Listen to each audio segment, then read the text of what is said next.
Thanks for staying with Newsfeed PM. I'm Mbekile Mokgoro in for Xolim Gambi and the Politics Unscripted team this Sunday. Well, millions of South Africans opted not to vote in this year's local government elections because they were simply fed up with broken promises. So, former Northwest Premier Professor Mokgoro then has warned the incoming cohort of councillors not to make empty promises. During his farewell address at a dinner on Friday, Mokgoro quoted former President Thabo Mbeki, who said that the failure of municipalities run by the ANC since the 1990s was a reflection of failures of the party. Let's speak now to Professor Mokgoro, who's joining us from the Northwest, I believe. Prof, a very good afternoon. Grateful for your time. So you advised councillors in the Northwest against making empty promises, or at the least not delivering on their promises. How much do you want to bet that for a large chunk of them, that advice went in one ear and out the other? Yes, and let me just clarify that I was doing that in the context of a very important letter released by a former president of the country and of the African National Congress, President Thabo Mbeki. But in addition to the whole question of trust and not fulfilling promises that we make, I also emphasized the whole question of a holistic approach. Actually, the question of local government is not only the business of local government functionaries, it is the responsibility of the entire nation. It is the responsibility of the entire community. Communities must have the capability to hold local government officials accountable. But other spheres of government also have a responsibility. We have a problem of fragmentation in the way we run the state, and I'm referring particularly to local government. And if you look at Section 151 of the Constitution, I think that is one source of the fragmentation, where it clearly suggests, I would say, that local government is an autonomous entity, it's an autonomous sphere of the whole state system. And that should not be the case. A systemic approach, in my view, is one that will get us to the levels of civility really expected by communities, where you have maximization of collective intelligence, collective leadership, because whether we like it or not, every sphere of government has one or the other responsibility.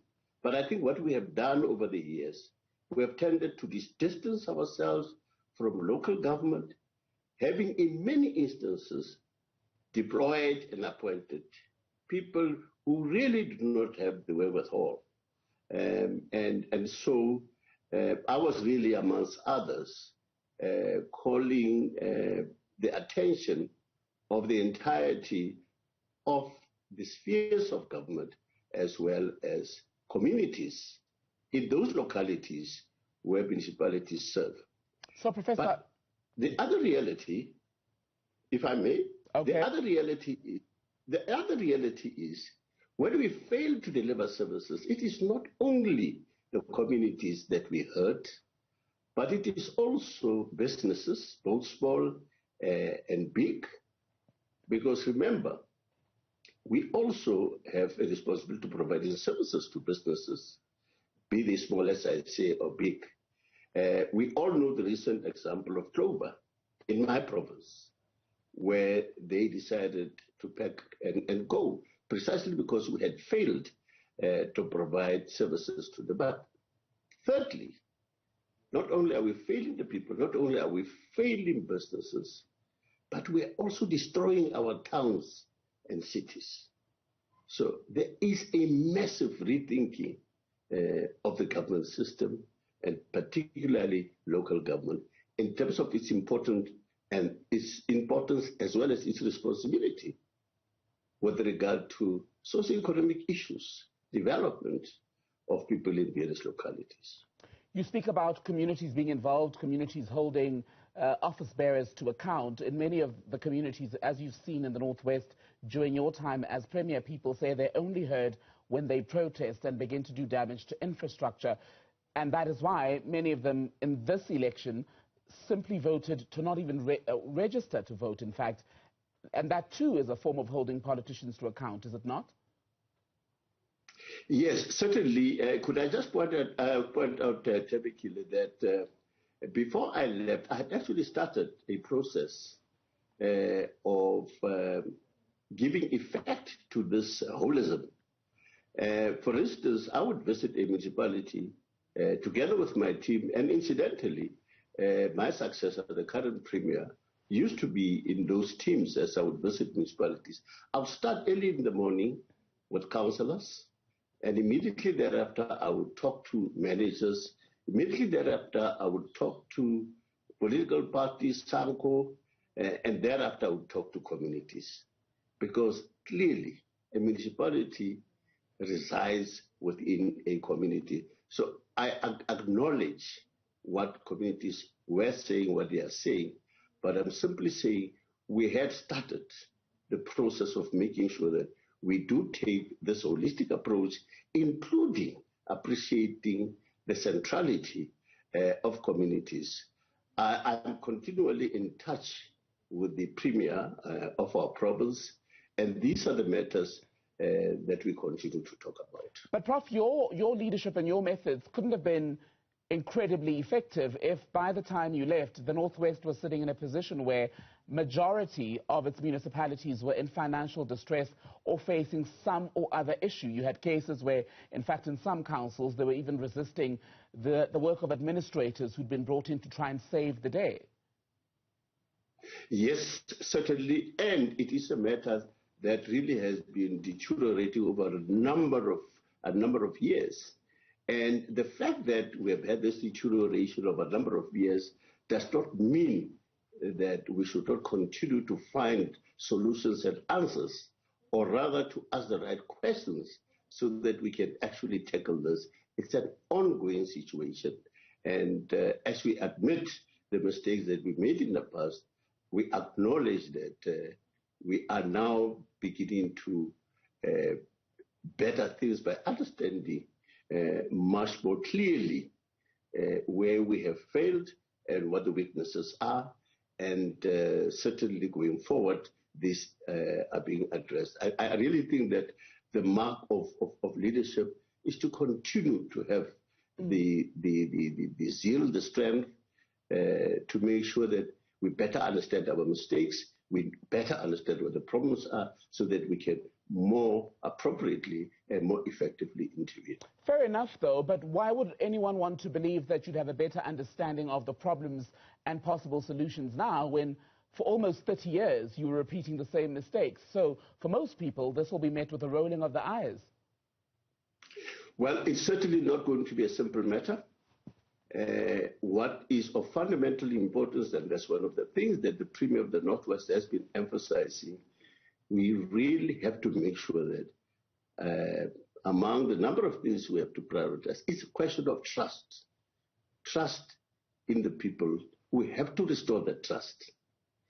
If we had made a commitment that we're going to deliver X, Y, Z, the system must make sure that before we make that commitment, that we have the necessary resources, especially budget. We don't do it simply because we want to be populist. But in addition to that, another fundamentally important matter is, if we have made a commitment to say, in 3 months' time we're going to deliver, towards 3 months' time, if we realize that we're not going to be able to deliver, instead of shutting our phones, we actually physically go to communities. And as I say that, I want to highlight two critical areas of leadership. It is the question of having the willingness and capability to listen to communities, but it is also a question of presence. Because even if you don't have budget, even if you are under budgeted, if you listen to people, if you go to the people, if you talk to them in their communities, it really makes a difference.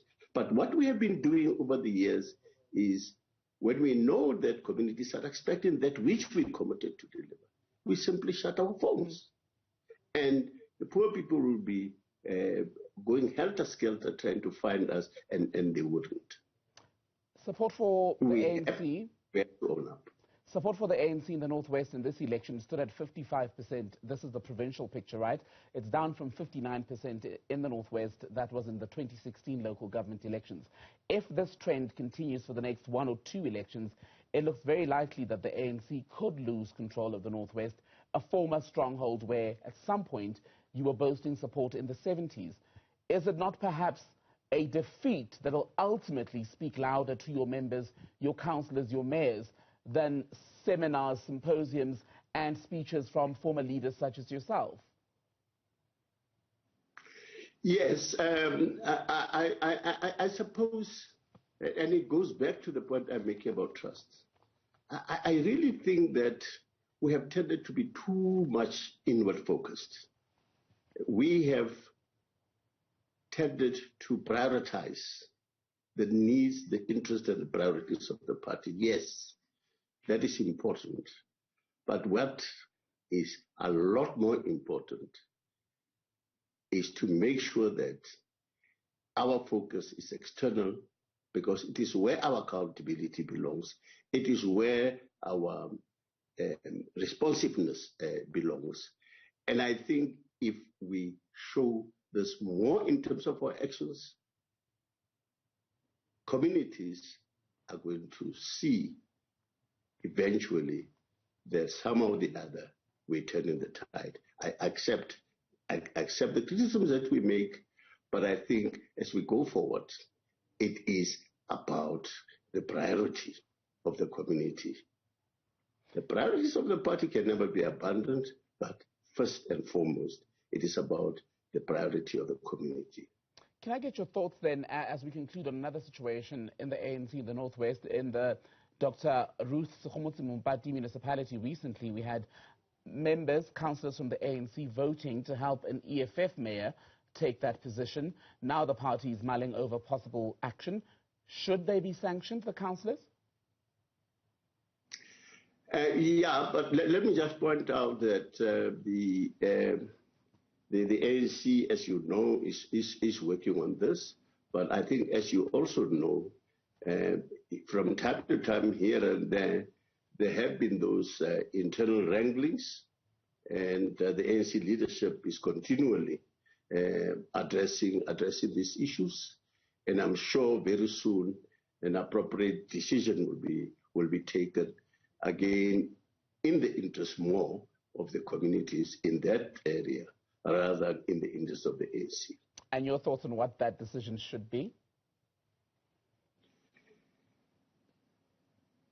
Well,